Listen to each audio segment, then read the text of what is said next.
പൊഖ്രയിലെ സരോവർ ഹോട്ടലിൽ നിന്നാണ് എല്ലാവരും പുതിയൊരു യാത്രയ്ക്കുള്ള തയ്യാറെടുപ്പിലാണ്. ബസ്സും ഗൈഡും കൃത്യസമയത്ത് തന്നെ എത്തിച്ചേർന്നിട്ടുണ്ട്. സുന്ദരമായ പൊഖ്രയുടെ തെരുവോരങ്ങൾ, വിശാലമായ വൃത്തിയുള്ള നടപ്പാതകൾ. രാജേഷ് ഭായിയാണ് പൊഖ്രയിലെ നമ്മുടെ ഗൈഡ്. അദ്ദേഹം ഇന്നത്തെ ട്രിപ്പിനെക്കുറിച്ചും പൊഖ്രയുടെ ചരിത്രത്തെക്കുറിച്ചുമെല്ലാം വളരെ വിശദമായി പറഞ്ഞു തരുന്നു. ഇത് ബാസു. ഇദ്ദേഹം തൻ്റെ ഡ്യൂട്ടിയിൽ മുഴുകിയിരിക്കുകയാണ്. വളരെ കുറച്ചേ സംസാരിക്കാറുള്ളൂ. എൻ്റെ ചോദ്യങ്ങൾക്കും സംശയങ്ങൾക്കും അദ്ദേഹം കൃത്യമായും വ്യക്തമായും മറുപടി തരുന്നുണ്ടായിരുന്നു. പണ്ട് കുറച്ചു കാലം ഞാൻ ട്രാവൽ കമ്പനികളിൽ ജോലി ചെയ്തിരുന്നതിനാൽ ഞാൻ ആദ്യം പരിചയപ്പെടുന്നത് ഡ്രൈവർമാരായിരിക്കും. യാത്രയിലെ നല്ല ദൃശ്യങ്ങൾ പകർത്തിയെടുക്കാൻ ഏറ്റവും അനുയോജ്യമായത് മുൻ സീറ്റ് തന്നെയാണ്. അതുപോലെ തന്നെ നല്ലൊരു യാത്രാ വീഡിയോ ചിത്രീകരിക്കണമെങ്കിൽ ഡ്രൈവറുമായിട്ടുള്ള ചങ്ങാത്തം വളരെയധികം അത്യാവശ്യമാണ്. പൊഖ്ര എന്ന പേരിന് ചെറിയൊരു ചരിത്രമുണ്ട്. നേപ്പാളി ഭാഷയിൽ പോക്രി എന്നാൽ തടാകം എന്നാണ് അർത്ഥം. ചെറുതും വലുതുമായ ഒരുപാട് തടാകങ്ങളുടെ നാടാണ് പൊഖ്ര. പൊഖ്രയിലെ തടാകങ്ങളിൽ ഏറ്റവും പ്രധാനപ്പെട്ട ഒന്നാണ് ഫേവ ലേക്ക്. ഫേവ ലേക്കിന് സമീപത്തോടുള്ള സ്ട്രീറ്റുകളിലൂടെയാണ് നമ്മുടെ ബസ് ഇപ്പോൾ സഞ്ചരിച്ചു കൊണ്ടിരിക്കുന്നത്.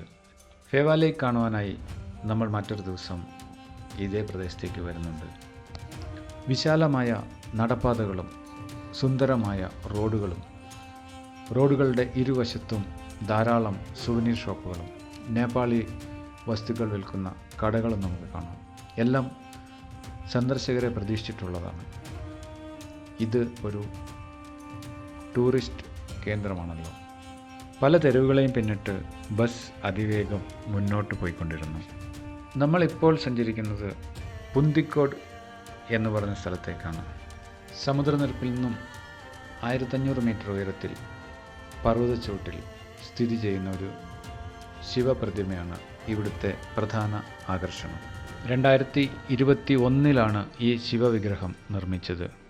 പൊഖ്രയിലെ സമൃദ്ധി ഫൗണ്ടേഷൻ എന്ന സംഘടനയാണ് ഇതിനായി പ്രവർത്തിച്ചത്. വികസനം, ടൂറിസം, ആധ്യാത്മികത എല്ലാം മുൻനിർത്തിയാണ് ഈ പദ്ധതി. 31 അടി ഉയരമുള്ള ശിവൻ്റെ പ്രതിമയോടൊപ്പം 108 ശിവലിംഗങ്ങളും ഇവിടെയുണ്ട്. ഇതൊരു ആധ്യാത്മിക കേന്ദ്രം മാത്രമല്ല, പൊഖ്രയുടെ ഒരു ഐക്കോണിക് വ്യൂ പോയിൻ്റാണിന്ന്. രാജേഷ് ഭായി ഈ വിവരങ്ങളൊക്കെ ഞങ്ങൾക്ക് പറഞ്ഞു തന്നുകൊണ്ടിരുന്നു. പർവ്വതങ്ങളാൽ ചുറ്റപ്പെട്ട ഒരു പ്രദേശമാണ് പൊഖ്ര. അങ്ങ് ദൂരെയായി ആ കൊടുമുടികളിൽ പലതും ഇടയ്ക്കിടയ്ക്ക് നമുക്ക് കാണാനും സാധിക്കുന്നുണ്ട്. പട്ടണ പ്രദേശങ്ങളെ പിന്നിലാക്കിക്കൊണ്ട് ബസ് അതിവേഗം മുന്നോട്ട് കുതിച്ചു. അങ്ങ് ദൂരെ ചില മലനിരകൾ കൂടി ദൃശ്യമായി കാണാം. ബസ് ഉടനെ തന്നെ ഒരു ചെറിയ റോഡിലേക്ക് പ്രവേശിച്ചു.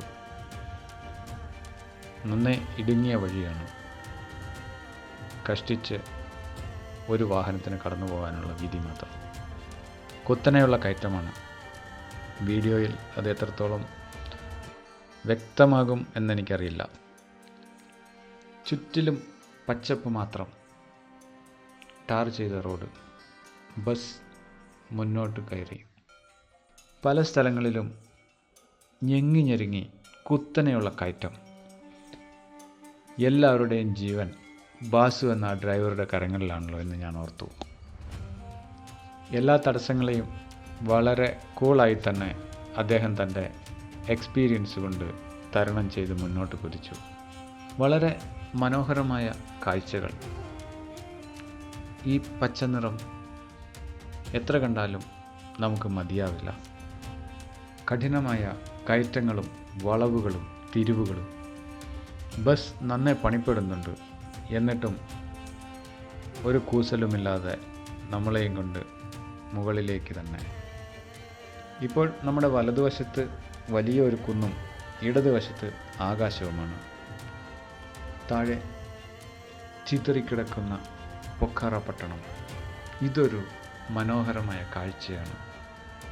പച്ച പുതച്ച കൊടുമുടികൾക്ക് നടുവിൽ അസ്തമയ സൂര്യൻ്റെ കിരണങ്ങളേറ്റ് തിളങ്ങി നിൽക്കുന്ന ഒരു കൊച്ചു പട്ടണം.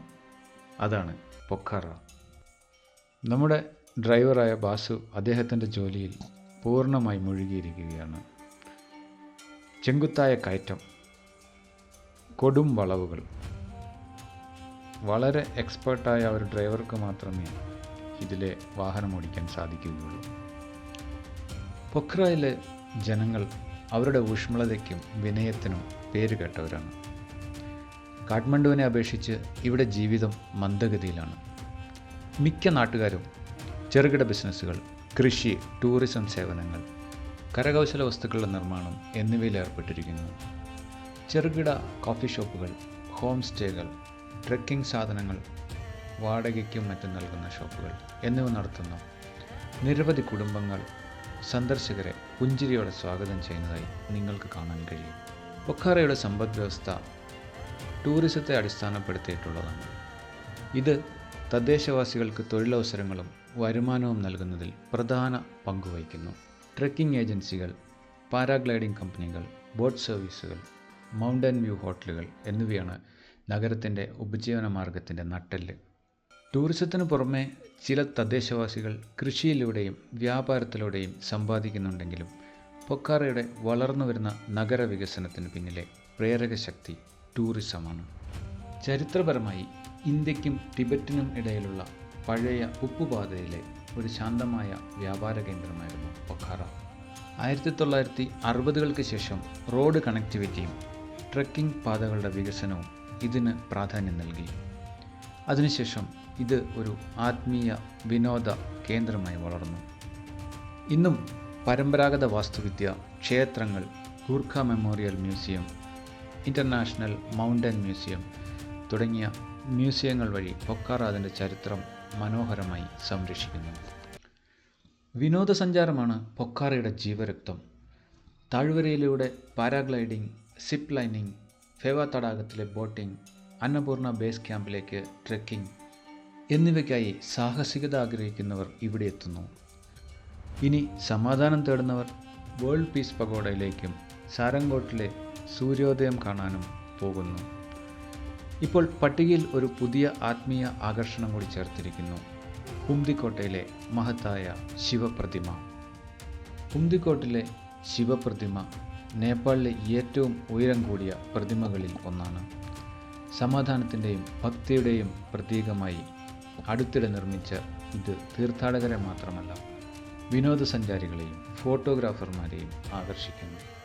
പ്രതിമയുടെ അടിത്തട്ടിൽ നിന്ന് പൊഖാറ താഴ്വര, ഫേവ തടാകം, അന്നപൂർണ പർവ്വതനിര എന്നിവയുടെ വിശാലമായ കാഴ്ച നിങ്ങൾക്ക് ലഭിക്കും. അതിശയിപ്പിക്കുന്ന ഒരു കാഴ്ച, സമാധാനം, ആത്മീയത, അതിശയിപ്പിക്കുന്ന ദൃശ്യങ്ങൾ എന്നിവ പ്രദാനം ചെയ്യുന്ന ഈ സ്ഥലം തീർച്ചയായും സന്ദർശിച്ചിരിക്കേണ്ട ഒന്നാണ്. ഇനി ബസ് ഇവിടെ പാർക്ക് ചെയ്യണം. മുന്നോട്ടുള്ള യാത്ര ഒരു 100-200 മീറ്റർ നടന്നു തന്നെ കയറണം.